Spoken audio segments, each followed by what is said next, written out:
Those of you redditors in happy, healthy, and fulfilling relationships, what were the green flags you noticed about your partner early on in your relationship with them? The first time we had sex I got my period and didn't realize until we were done, and I went to the bathroom to pee. It wasn't a ton of blood, but I know it was enough to have gotten on him and the sheet. I walked out of the bathroom, and he was standing in the doorway of the room, and said something like, "Is everything okay? Did you get your period or something?" And then we both smiled big and started cracking up, and he was totally cool and sweet. The next morning he invited me to go seat shopping with him because he needed new ones anyway and wants me to like the ones he picks. That was about 9 years ago. He can laugh at himself. Yeah, so do I. But when I do it, they say you need to see a therapist and you good bro SMH. When I met my BF's mom for the first time back when we were just friends, she said she's been recovering from depression for 7 years, and I said, well, everyone needs a hobby, and she laughed, and that's when I knew we'd get along. She's really nice, and we even text sometimes. Being able to discuss anything, even flaws, without them/me getting mad. Communication is the most important thing in a healthy relationship. Love is just as important though, I guess. Communication is amazing. In the first few months of dating my GF I did/said something my GF didn't like. And instead of being passive aggressive about it or complaining about me to other people, which was how my family resolved things, she took me aside and explained how she felt and why she felt that way. It was really confronting at the time and really cemented how we communicated openly after that. It's been 20+ years now, so it definitely works for us. On the other hand, she'd never had people in her family encourage her or believe in her. So when she did well in studies or anything in her personal life, I'd say how proud I was of her for sticking with it, learning, growing. She says that gave her a lot of strength to push through challenges. I know she struggles like any normal person, but a part of me still sees her as being unstoppable, so I find it hard to comprehend her struggling with anything. I completely agree. When my boyfriend and I get upset with each other, we ask, "Are you upset with me?" And we will say yes. This is followed by, "Would you like some space and we can talk about it later?" Or, "Would you like to talk now?" And we either talk then, or we give each other space to cool off. Makes things so much easier. However, this will only work if each person is someone who is willing to compromise. When the others ladies at my workplace were airing their complaints about their spouses, and I couldn't think of a single thing to contribute to the conversation. I had the same issue at work. All the guys in the plant were bitching about their wives, and I'm just like, well, when I get home I'm going to make her dinner, and then we are going to watch shitty action movies while cuddling on the couch until bedtime. Apostrophe. I can't imagine life where I know that my wife makes me miserable, and we both know I make her miserable, and we don't change anything. It always makes me uncomfortable to listen to other guys, mostly older guys, complain about their wives and how annoying/controlling/whatever they are. Life is crazy and unpredictable, and if someone agrees to share their life with you long term, I think that's beautiful, and you shouldn't go around bad mouthing your spouse to other people.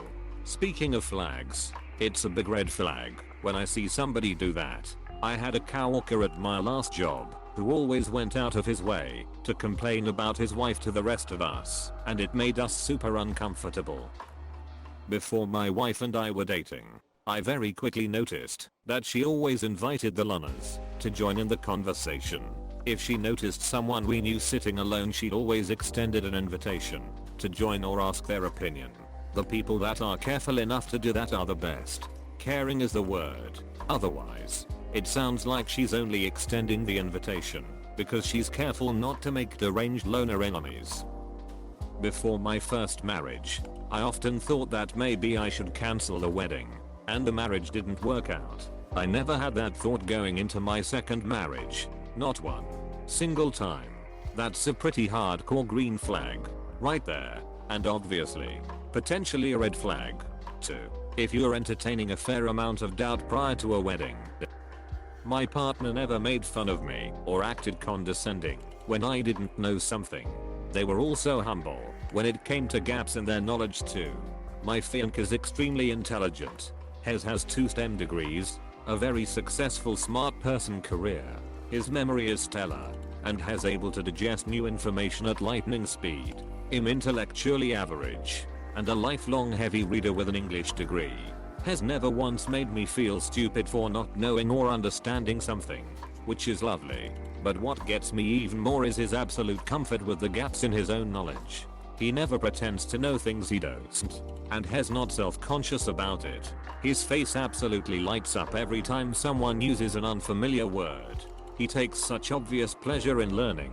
It's an admirable trait and was an early sign that he was somebody I wanted to spend a lot of time with. In my experience, the most intelligent and well-read people I know have always been very humble about how much they don't know. Something about getting really informed about a topic makes you realize just how much there is to learn in the world and how much you've barely scratched the surface of it. The guys I've known to fly off the handle at being told they're wrong or are really huffy about not knowing something tend to have ego issues or just aren't as smart as they'd want you to think.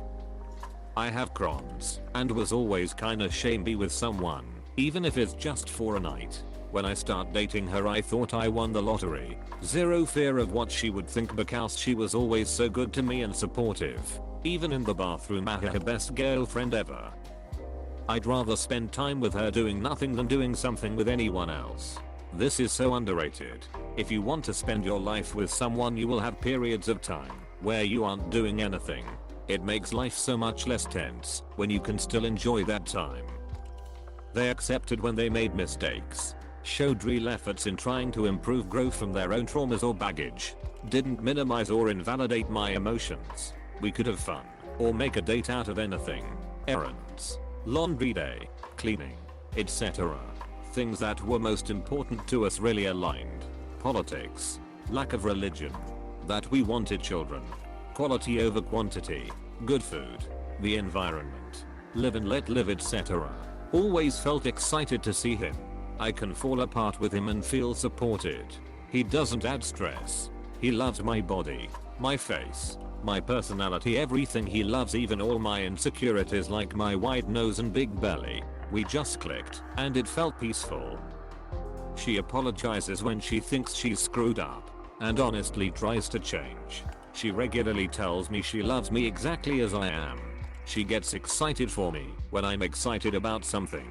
She tells me when there is an issue so that I can work on it, rather than sulking or going uncommunicative. We laugh together about ridiculous things happening, rather than one of us getting mad about it. She wants us to be equals in our relationship, which means if things need to be unequal in one way or other, we work on balancing it out. I've never been able to be as completely myself before as I can be with her, considering we'd been dating 6 weeks before lockdown came in, and threw caution to the wind and moved in together for the duration. Yes, all the lesbian stereotypes. Closed bracket comma. I feel like I've used up all my luck for the foreseeable on this one. Although the answer to "so, did you want to have sex now?" was nearly always yes. He was 100% actually prepared to cheerfully go okay. Instead, let's friend/date activity. Anytime it wasn't, with absolutely no resentment or guilt or anything. Because he just also liked hanging out with me. Like, honest and straightforward propositioning was really refreshing compared to all the weird signaling bullshit a lot of people seem to get mired in. But it only worked because it came bundled with such graceful handling of no's. A lot of people fail at this because sex is their end goal instead of being, you know, one of many fun activities you can do with this person you like. And it's a huge green flag because it's evidence they in fact think of you as a person rather than a relationship object. Weirdly specific, but my now partner and I were in the kinda friends kinda dating stage when COVID in the US blew up. Our university went online and everything just generally went to shit. I have bipolar and it sent me into a really bad depressive spiral. He dealt with it amazingly, stayed with me when I needed it despite me being a useless lump, respected when I didn't want to talk/do anything, helped me with the gross part of depression, a lack of showering, etc. It was above and beyond, and I never would have expected that kind of treatment from anyone, let alone someone I had met a month ago. Thankfully on meds now, and don't expect/want to face that ever again. Please don't forget to like and subscribe. If you enjoyed watching this video, leave your thoughts in the comments below.